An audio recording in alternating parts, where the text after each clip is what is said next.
Hello, lovely souls. I know you guys are doing amazing and had a wonderful Wednesday. I hope your day was filled with positivity and productivity. Let's take a moment to unwind and reflect on our accomplishments and blessings for the day.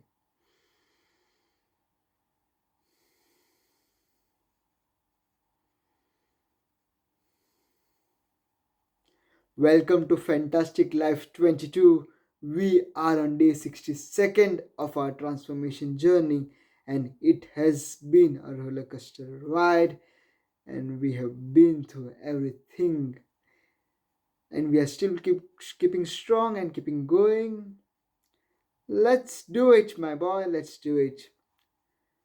As usual, we'll be going through our daily activities, followed by reflection and the daily positivity note, and of course, gratitude journaling and quote of the day. Let's get started. So I woke up around 6:30, around 6:30 a.m. in the morning, and had a bingo session scheduled at an hour for others at 10 a.m. But before that, I spent a good amount of time playing chess. I also wanted to prepare for my classical match at night, but I I shouldn't have practiced chess directly waking up in the morning because I had to complete my workout routine, my yoga and meditation. So even though I was able to do complete my shlokas, meditation, and some yoga, but I did not do all the exercises, and I just spent around 1.5 2 hours playing chess on the mobile, solving puzzles. It was of course good for myself, but the time was not good. So after that, I left for the coffee bingo session, and it surprised me that no one had been joining us, and it's all right. Maybe people were busy with something else and they had some commitments, so we did not do the bingo session. But I was sitting there for a while, and I was the alone sitting there with the team members, the team members working at an hour for others. But later I was joined with by Dave, and then later around 10:30, 10:45, there was another member of an hour for others that joined us, Pam. Both of them are lovely souls, kind people. So we had a good amount of conversation. It was a slow morning with less people, but with less people, you can speak more, you can listen more, you can have more experience about one person's life. In detailed version, right? When there are number of people, we can't go to that depth. And of course, you enjoy more when there are more people, but at the same time, sometimes it's better to have conversation with less number of people. It's just more awakening, and you give more time to a particular person, they feel happy about it. So that was the one main thing that happened in our session as well. Pam was able to unload all her problems and anxieties and situations she was dealing with. I was able to talk about my condition with job and how is it going. And do you know, I'm very grateful to for Pam because she offered me to teach her daughter tuitions for the biostatistics, and it's a good start. I feel I I mean I never thought myself to become a teacher, but I would love to try. I would love to give it a go. And let's see how it goes. I mean, I'm not concerned with the monetary benefits, but it was so kind of her to just ask me to help her daughter with the tuition. I don't know if she actually needs it, but yeah, the effort just that that small kind deed will have a good amount of impact on my life. So I'm very happy. So later we after the session I paid a visit to Pam's home, and we decided that we'll be doing the tutoring session from the upcoming week. I came back home around 1, had my meal, lunch, fruits, and everything. And I had a call with my family, of course. And when I was going to bed for a quick nap, I started playing on mobile again. I played chess for a while. Around 3 hours, I was again involved with the mobile, and I skipped so many tasks. I wanted to rest for my match.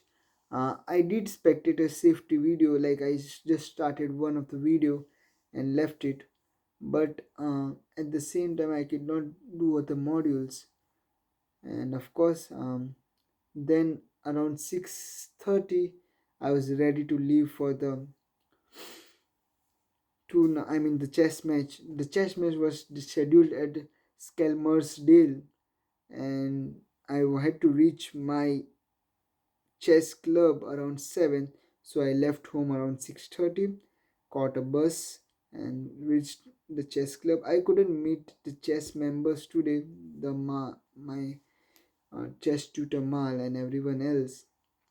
So, but we directly went to the Skelmersdale. It was a 4v4 competition. Uh, it I mean it is part of a league going on, by Merseyside Chess Association. And but we were missing one member tonight. We were just three of us going for a away game at Skelmersdale. So we already lost one point because of a missing member, and we had to score out of three games to get a good point, good rating, and I mean in the league we were around second or first. I mean we are competing with one other team, that is Formby, which had same points. So it would be dependent on if we would win this match with this fixture. So it was kind of a small positive pressure, and since it was my first classical game, I was a bit nervous. So our opponents were also great. They also had a rating. I mean, the first opponent had a rating of around 1800, and second one around 17, and the one against me had a rating of around 1600. And me being an unrated person, I did not have any idea of how would I perform against him. But match started, and I was confident. I tried to calm myself, uh, meditated a while, just as Vidit does in his chess matches, and I had a bottle of water bottle with me. So before I make any move, I would take a few deep breaths, drink some water, and then would I would just go over through all the possibilities and then finally make the move. And since it was a long game, that is 90 minutes on each side, we had enough amount of time. So time was not a major concern. But the thing was, my whenever I did any move, my opponent immediately responded to it. That made me a kind of nervous. I mean, I shouldn't be affected by my opponent's move, but it kind of disturbed my mentality, and because of that, I mean, I had the game on my side in the first five move itself. My opponent was prevented from castling, and he already lost a pawn. I was a pawn up, and good advantage with possibility of castling, um, good pawn structure, active pieces in the center, and everything. So, but then my opponent made a move, and I responded very quickly without even realizing that my opponent could easily uh, move his pawn ahead and attack my bishop, which led to me losing a pawn. I mean, giving it back. So advantage was almost zero then, but my position was good. I centralized my rook, so he had to defend the pawn, the central pawn, which was isolated from other pawns. So it was a weak target for me, and I had good amount of pieces to attack. Then, after a few moves later, again I came to a pawn of position and had a good advantage of around 2 plus 2. But then I made some not so good moves, and then again the game was equal. But I feel very sad about my opponent. Um, it was a equal game, and he could directly come on second rank to attack my weakness of pawns and bishop and everything. But he made a move with his king, and it was completely losing. And the advantage went from point 0.5 to directly 5. And I found the mistake he made, and I just gave a check with my pawn, and it was game over. I mean, he could have continued with the game. I would be just a piece up, but it was already an end game, and I think he couldn't see anything good about it, so he resigned. And it was my first ever classical victory. I was confident throughout the game, but since my opponent was moving a bit fast, uh, I was in the same state. I mean, he was influencing me to do the same. But I think I performed pretty well. And not only me, my other team members also did very well. So one board, the first board, the game was totally drawish, but the same thing happened. The opponent made one blunder. It was a huge blunder, and the entire game shifted into the pockets of my team member. Still, the opponent tried his best to continue and kind of find the stalemate or draw his position. But yeah, my teammate was able to grab the victory. And the second board as well. The game was good, but the opponent was low on time, and he had exchanged two pieces for a rook. So yeah, it was a great games, and we were able to secure all the three victories. So even though we were one player down, which cost us 1 point, we still won the entire match. I mean the fixture by 3-1, and that's pretty awesome. And we were on the top of the leaderboard. We have three more games to go, and the last one is against Formby, and it would be the deciding fixture for the tournament. I'm looking forward to it. Let's see how it goes. After that, I returned home around 11. I had an application to make before the deadline, that was 12 a.m. So I completed that and had some food, and that was it, I guess. And then I went for sleep. Yep, it was a good day. New achievements unlocked, new records to decide, new records to break. I'm so happy. Okay, let's go at this note.